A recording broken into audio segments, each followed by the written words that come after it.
7 vehicles involved, 2 of them being transport trucks. 1 man is dead after a collision took place this morning just before 6:30 a.m. Highway 401 westbound, just before Highway 418, which you can see up in the distance here right now.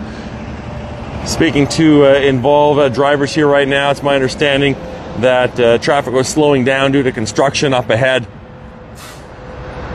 Vehicles were all queued up when the last vehicle, being this transport truck here, began colliding into different passenger vehicles.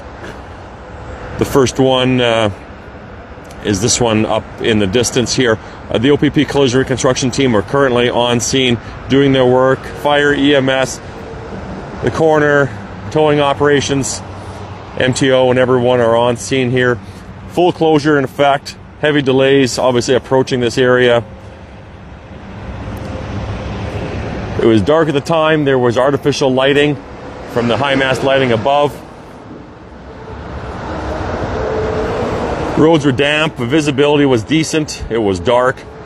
You can see the debris strewn all across the highway here right now. I expect the 401 will remain closed for several more hours while the cleanup is ongoing and the collision reconstruction is completed. Once I get more information, I'll share more details.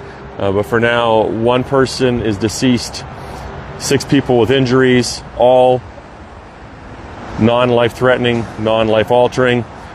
We are having some tow trucks already begin positioning and being ready to clear up some of these vehicles and some of this debris. Still a lot of work to do, and I'll update you when I get more information.